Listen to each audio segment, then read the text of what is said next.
A senior editor at National Public Radio planted a virtual pipe bomb in its newsroom when he called it out publicly for its ideological bias. Now he's paying the price with his job. Welcome to Newspeak. I'm Holly Kellum. Uri Berliner is what he calls an NPR lifer. He's worked at NPR for 25 years and now has the title of NPR Senior Business Editor. He describes himself as Sarah Lawrence educated, raised by a lesbian peace activist mother. I drive a Subaru, and Spotify says my listening habits are most similar to people in Berkeley. In other words, he fits the NPR stereotype. But over the years, he's become worried about what he describes as a newsroom that no longer reflects America. Back in 2011, he says 26% of listeners describe themselves as conservative, 23% as middle of the road, and 37% as liberal. In 2023, that shifted to only 11% conservative, 21% as middle of the road, and 67% liberal. In other words, NPR is catering to a smaller and smaller segment of the U.S. population. And that doesn't just have implications for its reach, it also means its business model is crumbling. NPR admitted that its audiences have declined and its financial standing has faltered in the past 2 years. Case in point, last March it laid off 10% of its staff and canceled 4 podcasts. However, it blames it on fears of an economic collapse that has not materialized. That may be true, but if viewership weren't a problem, I doubt it would be facing these headwinds. NPR hired a new CEO recently, which I'll talk about more in a bit, but she said in January that she had to move relatively quickly to make sure NPR was financially stable. Now, NPR has for a long time been what I would call left-leaning or liberal, but what Berliner says has changed over the years is that NPR has fallen for what I call paint palette diversity, having a diverse mix of races, genders, religions, etc., but no actual diversity of thought. And this, combined with the rise of Trump, turned NPR into an advocacy organization that was guided by painting Trump in a bad light rather than pursuing the truth. When I started, there was a liberal orientation, but I think we were more guided by curiosity, open-mindedness. You know, you talked about policy. We were kind of nerdy and really like to dig into things and understand the complexity of things. That I think that's evolved over the years into a much narrower kind of niche thinking, a group think that's really clustered around very selective progressive views that don't allow enough air, enough spaciousness to consider all kinds of perspectives. Berliner says one of the turning points in NPR's coverage was George Floyd's death. The CEO at the time, John Lansing, wasn't interested in having a conversation about systemic racism in America. He wanted the newsroom to become agents of change. He said listening and deep reflection are necessary, but not enough. They must be followed by constructive and meaningful steps forward. Now, I will say that ideology and values certainly play a role in the news business. A shared belief in right and wrong is the foundation for a lot of journalism. But there's an open debate about how activist-y journalists should get in righting those perceived wrongs. Some argue that it's not journalists if we're invested in the outcome. Our only job is to shine a light on the problems and let the chips fall as they may. Others say journalists should take something like a Hippocratic oath to first and foremost do no harm. And others take that a step further by saying that it's not enough to just avoid harm, journalists need to actively work to right the wrongs they see in the world. This was the approach that NPR took when it came to race. Management asked reporters to get the race, gender, and ethnicity of each person they interviewed and enter it into a centralized database. Staff were given unconscious bias trainings, and the number of affinity groups grew to the point that almost everyone except straight white males had one. According to Berliner, these affinity groups were backed by NPR's labor union, which added language to contracts that gave these affinity groups the ability to police the language of their colleagues. And if there was any dispute, it could go before a DEI accountability committee. DEI stands for Diversity, Equity, and Inclusion. Now, Berliner doesn't have a problem with diversity. In fact, he thinks it's essential. But his problem was that NPR was pushing a kind of superficial diversity that looked solely at a person's identity. He said this led to an assembly line style of journalism that advanced a certain homogeneous worldview rather than using the pursuit of truth and curiosity as its North Star. Like many news organizations, he said NPR came down with a bad case of Trump derangement syndrome. My words, not his. It wasn't enough to report on Trump toughly but fairly. NPR had to show that it was part of the resistance movement.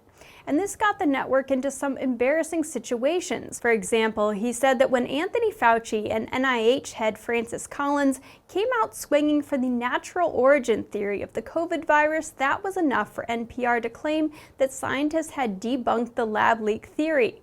But a few years later, President Biden asked the Intel community to review the data on COVID's origins, and the Intel community was split. The U.S. Energy Department and FBI later assessed, albeit with low confidence, that a lab leak was the most likely explanation. But according to Berliner, NPR issued no mea culpa or did any introspection on how it had put politics before the story. He also cites the Hunter Biden laptop story as Exhibit A in NPR's lack of curiosity when it came to stories that could favor Trump. NPR famously tweeted that this story wasn't really a story, it was just a distraction. Then the New York Times corroborated the New York Post's reporting, admitting that the laptop did indeed belong to Hunter and that the emails on it were real. Again, no mea culpa or introspection about why the newsroom wrote off such an important national story about the president's son. Berliner said he heard one of NPR's best and most fair-minded journalists say it was good we weren't following the laptop story because it could help Trump. Again, NPR's North Star wasn't truth, it was anti-Trump. When the Mueller report debunked the Russiagate theory, instead of looking inward, he said NPR ignored it and moved on. It was a classic case of accountability for thee, but not for me. Now, going back to newsroom diversity, Berliner said he was concerned that the newsroom had become 87% registered Democrats and 0 Republicans. How could NPR possibly be all things considered when it only had people from one side of the aisle? In 2021, he presented his findings at an all-hands editorial meeting where he said his concerns were met with profound indifference. One of his colleagues emailed him later to say that she had tried to bring up similar concerns and had been skewered for doing so. His attempts to get management to do something about the lack of viewpoint diversity went nowhere. So on April 9th, he wrote about all this in an article on the Free Press. NPR reported that it angered many of his colleagues, led NPR leaders to announce monthly internal reviews of the network's coverage, and gave fresh ammunition to conservative and partisan Republican critics of NPR, including former President Donald Trump. Notice how NPR frames the fallout as being bad because it helps Trump. But the big shoe that dropped after that was Berliner's suspension. 3 days after his article was published, Berliner was suspended without pay for 5 days. On the surface, it was because he had failed to secure its approval for outside work for other news outlets. His notice said that if he did this again, he would be fired. But as his colleague David Folkenflik noted, he also spoke to the New York Times without any repercussions. Then, without warning, he resigned. He had ended his Free Press article by wishing the new NPR CEO and president, Catherine Maher, good luck, saying he hoped she could turn the ship around. But a few days after he published that, she responded with a memo saying, without mentioning him by name, that Berliner had called into question NPR's service to its aspirational mission. She also implied that he was accusing his colleagues of being diversity hires, basically people who were hired because of their identity rather than their skills. After seeing her response, that was the last straw for him. He said, "He cannot work in a newsroom where I am disparaged by a new CEO whose divisive views confirm the very problems at NPR I cite in my Free Press essay." Now, he's responding not only to Maher's memo, but to tweets of hers that surfaced recently showing her strong ideological bent. In May of 2020, she wrote about Trump, "What is that deranged racist sociopath ranting about today? I truly do not understand." A couple weeks later, she wrote about slavery and the BLM protest. "I mean, sure, looting is counterproductive, but it's hard to be mad about protest not prioritizing the private property of a system of oppression founded on treating people's ancestors as private property." There were other similar tweets, which I'll link to in the description because there are too many to include here, but you get the picture. NPR defended her by saying this was her first job in journalism. Before this, she had been at Wikipedia, which to me actually doesn't make it any better. NPR hired her after supposedly conducting a thorough background check, so it still reflects on NPR that it chose her as its leader. But I want to address the positive fallout here too. Here's Berliner talking to Chris Cuomo on News Nation. I will say I've had a lot of support from colleagues, and many of them unexpected, who say they agree with me. Some of them say this confidentially, but I think there's been a lot of response saying, look, these are things that need to be addressed. We haven't. We've been too reluctant, too frightened, too timid to deal with these things. And I think that this is the right opportunity to bring it all out in the open.